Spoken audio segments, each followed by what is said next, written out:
Emmerdale's Gabby Thomas gets an unwelcome reminder of another failed relationship tonight, as she discovers that her estranged husband Vinny Dingle has moved on with Lewis Barton. Meanwhile, Beowulf struggles to see a way forward after his recent ordeal. Read on for 5 teasers from Thursday's episode. Bear turns to alcohol as a crutch after visiting Ray in the Chapel of Rest yesterday.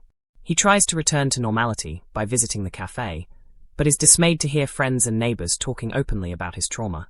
Later, Bear goes to see Manpreet and begs for tablets to ease the constant pain in his arm.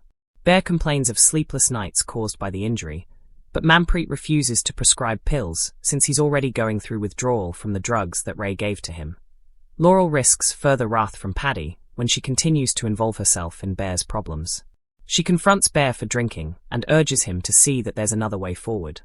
The pair end up having a heart-to-heart over their conflicted feelings regarding Ray's death. It's an emotional moment as Bear reflects on how Ray even called him Dad during their time on the farm together. But how will Paddy feel when he finds out about this cozy chat? As Laurel confides in Nicola about her recent decision to see Ray one last time, Arthur overhears the conversation and demands an explanation. As Arthur was already giving Laurel a hard time over the decisions she made when Ray was alive. This latest development is sure to make everything much worse. Kane considers more car thefts to help solve his family's ongoing financial problems. Sarah's hurt that Kane seems to be leaving her out of it, despite how much they enjoyed their recent escapades when they stole Joe's vehicle. As she pushes to be his criminal co-conspirator, will Kane listen? At the hide, loved up Lewis and Vinny let Mandy know that they're now officially an item. Mandy is so happy that she immediately lets the news slip to Gabby, forgetting to consider how she might feel after her split from Vinny. Torn between happiness for Vinny and dismay at how things turned out, will Gabby give the new couple her blessing? Gabby Thomas had told herself she was fine. Fine with the split. Fine with the distance. Fine with the quiet absence of her estranged husband, Vinny Dingle. But there's a difference between accepting a breakup and seeing your ex move on. At the hide, laughter spills across the room. Vinny is glowing, lighter than he's looked in months. Sitting opposite him is Lewis Barton, equally smitten. There's an ease between them now, a confidence born from finally admitting what's been building. They're official. They've told Mandy. And Mandy, in her usual whirlwind fashion, wastes no time. "Oh, you'll never guess," she blurts later to Gabby, practically vibrating with excitement. Vinny and Lewis, they're a proper couple now. The words land like ice water. Gabby forces a smile, but it doesn't quite reach her eyes. "Good for them," she says carefully. Inside, it's more complicated. A marriage that never fully ended. Gabby and Vinny's relationship had been messy long before it unraveled. There had been misunderstandings, misaligned expectations, the slow realization that love, sometimes, isn't enough. But seeing Vinny step into something new, something certain, brings an unwelcome reminder of her own failed marriage. She had once believed she was his forever. Now she isn't even his present. Torn between genuine happiness for him and the sting of rejection, Gabby retreats to the village green, breathing in the cold air as though it might steady her. Does she give them her blessing? Or does she admit that part of her still aches? 2. Beowulf's downward spiral. Elsewhere, Beowulf is fighting a different battle. After visiting Ray in the Chapel of Rest, the weight of everything has settled heavily on his shoulders. The memory of Ray calling him Dad during their time on the farm lingers painfully. Grief is messy, and Bear doesn't know where to put it.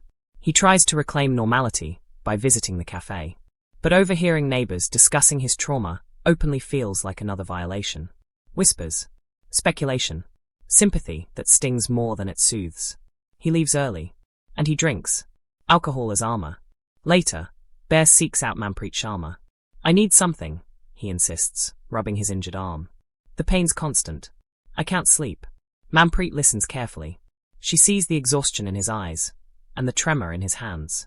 But she also knows he's still withdrawing from the drugs Ray forced on him. "I can't prescribe anything," she says gently but firmly. "It wouldn't be safe." Bear's frustration flashes. He feels trapped in his own body. Laurel steps in.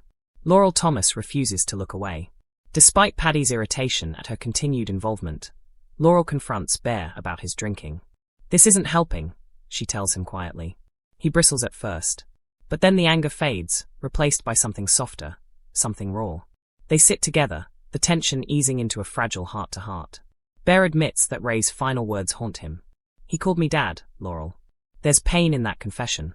confusion, grief tangled with betrayal. Laurel listens without judgment.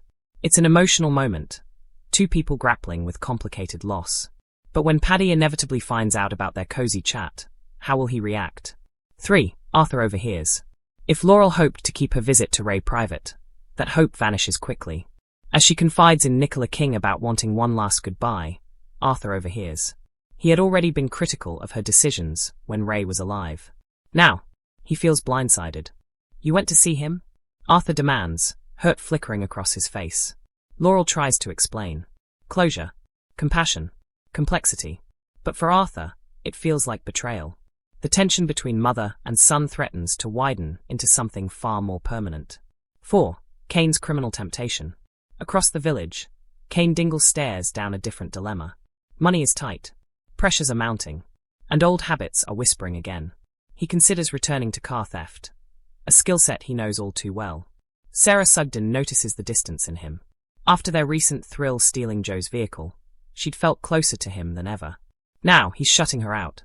You can't leave me out of this, she insists. We were good together. Kane hesitates. Protecting her means excluding her. But pushing her away might drive her toward danger anyway. As Sarah pushes to become his criminal co-conspirator once more, Kane faces an impossible choice. 5. Love at the Hyde. Back at the Hyde, Vinny and Lewis are basking in their official status. Mandy is over the moon.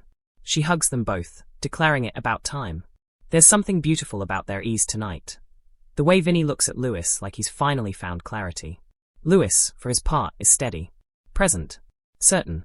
When Gabby walks in unexpectedly, the room shifts. For a split second, all three freeze. Then Gabby forces herself forward. I heard, she says. Silence. Vinny steps closer. Gabby, I didn't mean for you to find out like that. She studies him. This man she once promised forever to. This man who now looks undeniably happy. And slowly, painfully, she nods. I just want you to be happy, she manages. It isn't entirely selfless. But it's honest. Are they really moving on? For Vinny, this relationship with Lewis represents more than romance. It's self-discovery, acceptance, growth. For Gabby, it's a mirror reflecting what didn't work. For the village, it's fresh gossip. And for viewers, it's a reminder that love in Emmerdale is rarely straightforward. Storm clouds ahead. Bear's grief simmers. Laurel's involvement threatens her relationship with Paddy. Arthur's resentment grows. Kane's temptation looms. And Gabby's composure may not hold forever. In one episode, the village shifts subtly but significantly. Hearts open. Old wounds sting. New alliances form. Because in Emmerdale, no one moves forward without first confronting what's behind them.